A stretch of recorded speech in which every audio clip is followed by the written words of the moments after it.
Now, from Wish TV, your local news source, this is All Indiana Politics. Good morning and welcome to All Indiana Politics. I'm Garrett Bergquist in for Phil Sanchez. A flurry of Republican candidates hopes to be the next person to represent Indiana's 5th congressional district.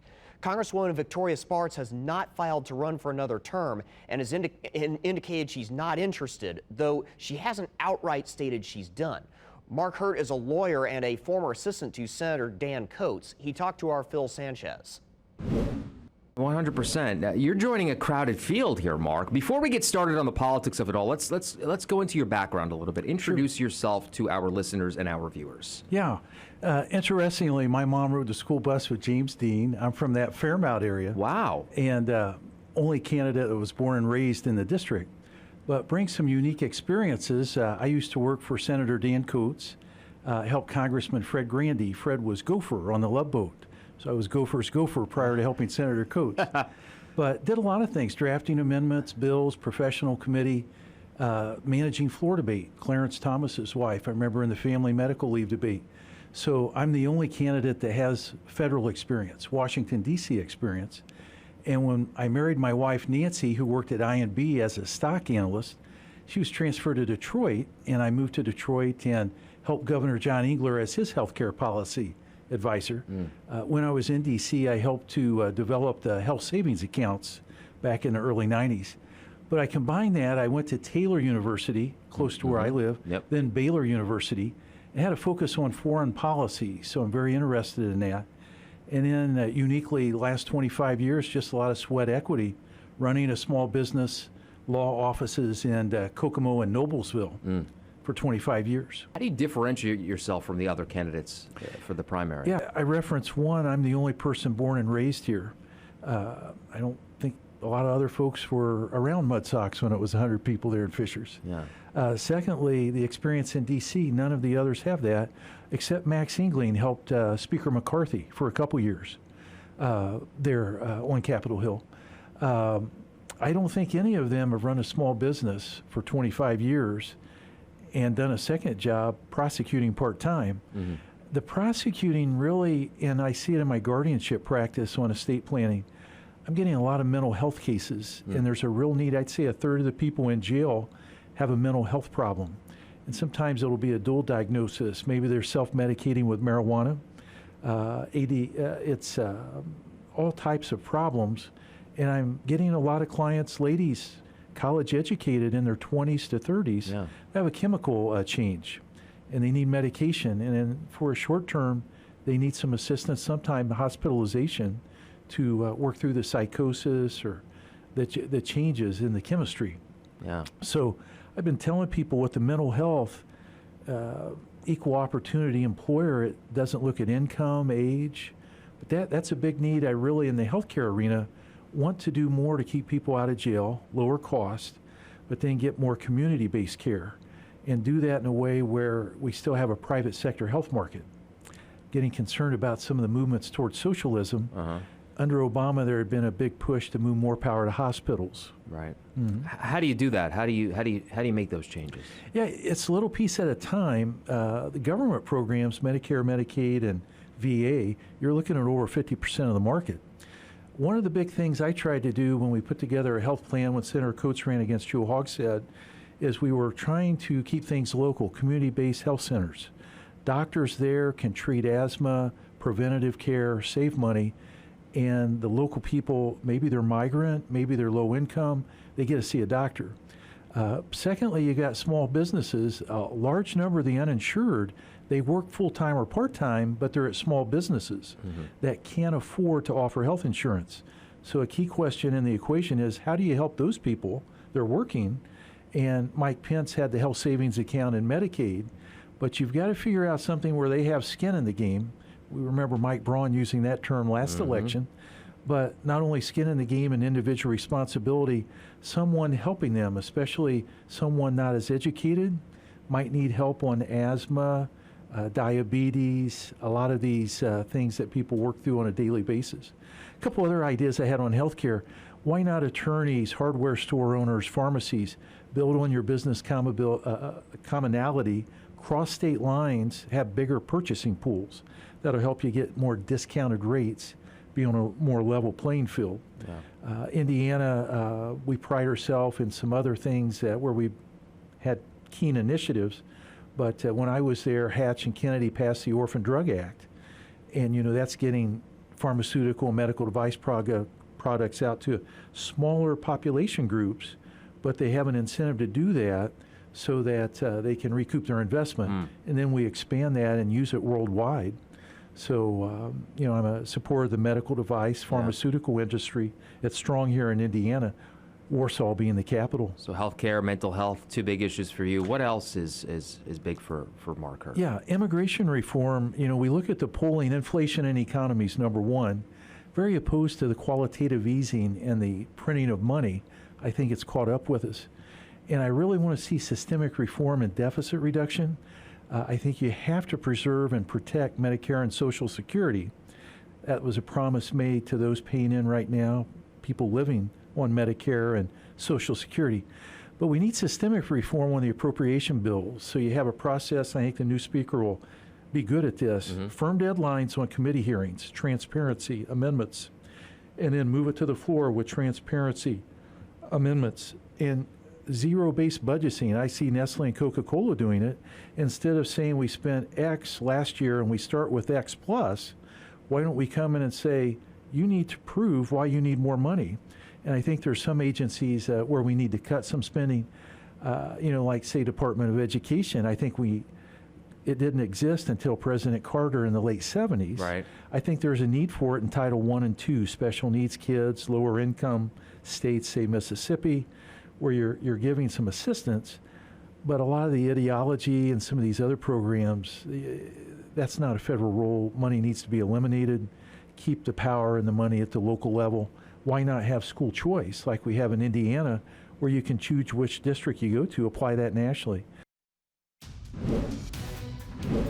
Coming up, a State House hopeful details how he plans to keep a key seat in Republican hands. Welcome back. The race is heating up for a key State House seat. Last week, we brought you the Democrat hoping to flip control of House District 39. That's the Carmel-based seat longtime Republican Representative Jerry Torr is vacating. This week, we hear from Republican hopeful Danny Lopez. He sat down with our Phil Sanchez. Garrett, thank you. Danny Lopez is joining us now. Danny, good to see you. Thanks for coming in. Good to see you, Phil. Our viewers know you from coming on our air other times in other capacities, but why don't you tell them a little bit about yourself from a political standpoint? Yeah, so I've had the good fortune of working for some of the incredible leaders in Indiana political history here of late, people like Dan Coates and Mitch Daniels and certainly Eric Holcomb most recently. And so, from those folks, I took a lot away from, about civility and about good governance and the importance of that. But, I've actually spent more than half or almost half of my career in the private sector. So when you think about the intersection of those two, what makes for good policy, what makes for job growth, those are the kinds of things that I'm excited to work on. So looking ahead to the fall, what are some of the aspects and the things that you really want to focus on? So we will be talking to voters about early education and about literacy. I can't think of anything more important. It's frankly criminal that we have 1 out of every 5 kids that are in 3rd grade in this state that are not reading at grade level. That's just not acceptable. And so addressing that is going to be a big key. Certainly public safety is something you hear about a lot. When you knock on doors and you talk to voters and residents in Hamilton County, there's concern that some of the violent crime is bleeding out from the urban areas, and it's not just an urban problem. These are suburban concerns as well, and so we'll be talking to voters about support for the police and support for fire and public safety and keeping our neighborhoods safe. Veterans issues are critically important to me. I mean, second per capita in the country for military service, so we know veterans issues are important, and we also know that we're dealing with a different kind of veteran than we have in years past, and so ensuring that we're meeting them where they are, providing the services that they need, and then of course economic development and taxation is something that we're going to talk about. Anytime you knock on doors and you talk to residents, they want to know that you're going to keep their taxes low but maintain the vibrancy of our communities. Knocking on doors and talking to residents is something I wanted to get into as well. How's the campaign going? It's going great. We've had an outpouring of support since we launched in October. It's been great. The support has been there. We raised more than $200,000 in that first quarter. We had, of course, Mayor Sue Finkam and Mayor Scott Willis joined as co-chairs for the campaign. So the outpouring of support from the business community, from local leaders, from residents across Hamilton County and really across the state of Indiana has been huge. And I think it's because people want a substantive race. They want civility. They want to know that they've got candidates that are focused on the right issues that they care about most. And so that's what we're doing. We're speaking to residents about the things that they care about the most. As you mentioned at the top, you have quite the resume. You've been doing this for quite some time. Why now, though? Why jump into politics? I mean, there's no more critical time. We have done, if you think about where we were 20 years ago, where we were coming off of 16 years of Democrat governors and decades of Democrat-controlled legislatures, and then the transition that happened with Mitch, we built this state into a powerhouse in this country. We do so many things so much better than our peer states, and we really do punch above our weight. But there are some chronic challenges that we have to address when we think about mental health, when we think about veterans, when we think about drugs and substance use disorder, when we think about public safety, education. These are things that we have to continue to focus on. I'm proud that I've been a part of fighting on a lot of those issues and working on solutions on things like teacher pay or things like workforce development, those types of issues. But there's so much more to do, and this is the right time to do it. Is there a microcosm in that Westfield-Carmel district that we're seeing across the entire state? I think, honestly, I think these are issues that by and large people care about all across the state. It's similar issues. I think the manifestations are a little bit different, but people really want to know that their kids are safe, that their kids are learning, that there's childcare, that they're healthy, that their kids are healthy. These are the things that people want to talk about, and those are the things that we're going to be focused on the campaign. The reality is that I know others are going to try to nationalize the campaign with issues that have been litigated or issues that are national. We're not going to get into that. We're going to focus on things that people care about. When we knock on doors and we talk to voters, we're going to meet them where they are, and we're going to talk about things that they care about. You had a couple of big announcements that came out at the beginning of the year. Yeah. Go into those a little bit. Yeah, so we were very excited, as I mentioned, to have Sue Finkam and Scott Willis join.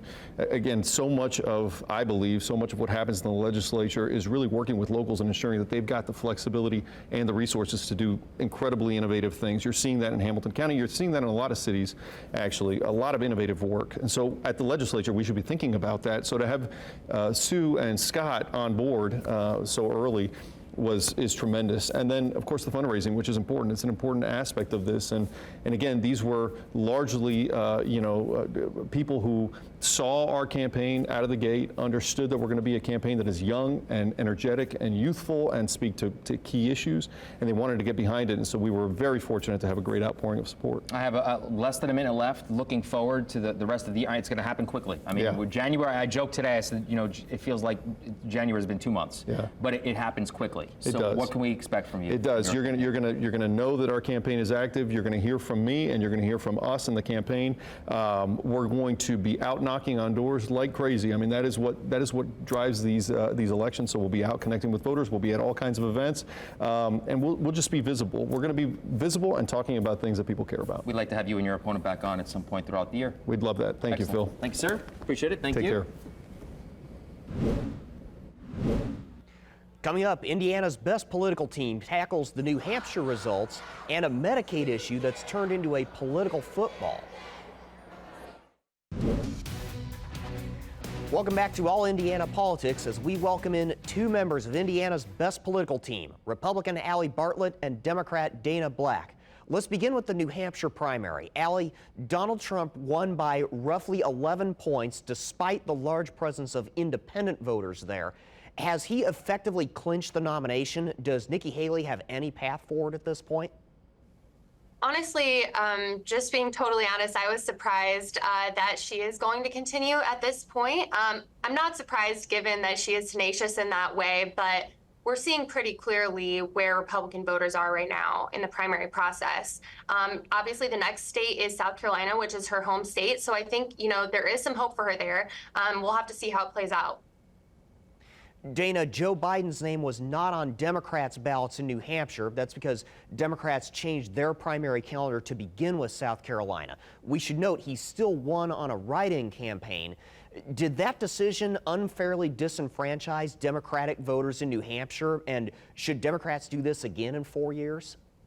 I don't know if it disenfranchised New Hampshire voters, because the party did try to work with the New Hampshire party to say, hey, we need to shake things up.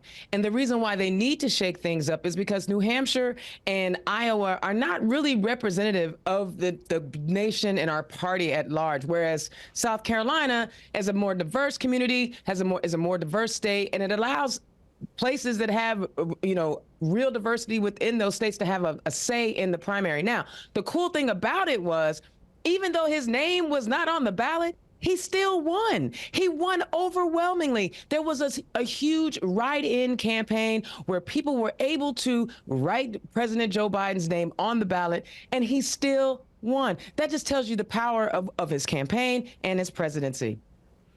I want to turn to an issue that's gotten some attention at a gubernatorial candidate forum on Thursday. The Family and Social Services Administration says it wants to discontinue a program that reimburses families for the cost of caring for medically complex children. This is in response to the billion-dollar Medicaid shortfall the state faces. Several families of such children protested at the State House, and 3 of the 5 Republican candidates for governor say the FSSA should look for savings elsewhere. This is for both of you. How would you rate the FSSA's handling of this matter, and is it realistic to expect the agency to fix a billion-dollar hole without cutting services somewhere? Dana, you go first. So I don't think the FSSA handled it properly. I think they took drastic measures because our General Assembly messed up, right? We know that the Republicans in the State House messed up on their shortfall of Medicare funding. I think there should have been a greater conversation and understanding the impact that it was going to have on families who are caring for children with different needs and special needs and extra care, to literally cut them off as taking food literally out of their mouths. So I don't think they did this the right way. But I would also fall back on the Republicans in the State House who created this problem that forced FSSA to make this kind of decision. Allie, I see you're shaking your head there. Yeah, so first and foremost, let me clarify that this billion-dollar shortfall did not come out of a mistake made by the legislature. This was a data error that came out of the agency side. So this was not a mistake by the Republicans in the State House at all. The Republicans in the State House are the ones who are now going to help clean up the mess. As far as what FSSA has proposed in order to backfill the funding gap, number one, first and foremost, there's been no official decision made on this. They're exploring options and they're using data to do so. The other thing to keep in mind is that this specific program actually only came about as a result of an influx of COVID dollars. So it was not necessarily going to be a permanent program anyway. Not to say that it's necessarily the right route. I think they're exploring all options right now, and that won't even fully resolve the issue. I think while the legislature did not create this issue, it is not a budget year. Next year, when it is a budget year, the legislature is going to have to take a look at this, and they are going to come up with other creative solutions for how to address the problem. This may become an issue for the budget committee in the interim, but at this time, FSSA is doing what they can to try and identify in a data-driven manner how they can backfill this funding. They have to do it. And so, yeah, it's not realistic to think that they won't be able to cut anywhere and still backfill the hole. But we still have to talk about the fact that these are families who are struggling with the ability to take care of their kids. If they decided to stay home and be the full-time caregivers of their children of special needs, that these funds would be there available for them. And I'm sorry, I don't understand how you can have a Medicare shortfall that the legislature already acknowledged that they had and it not affect the agencies that they're funding. I don't understand how that works. I'm not an accountant. I'm gonna let it go. But I just don't understand how you can say we have a Medicare shortfall and one of the agencies that's funded by those funds are now short that it didn't have anything to do with it. I've got about 30 seconds left. Allie, I'll give you the last word on this one.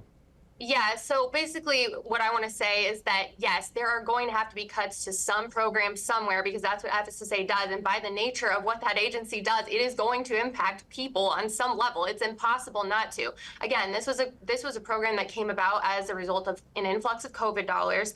And there are alternative programs out there that will still continue to help these families get the care that they need. We'll have to leave it there. Allie and Dana, thanks for joining us. We'll be right back. Thank you for joining us for All Indiana Politics. We'll be back here next Sunday morning at 9:30. You can also find our brand new All Indiana Politics podcast. It's part of the All Indiana Podcast Network at wishtv.com. Have a great rest of your weekend.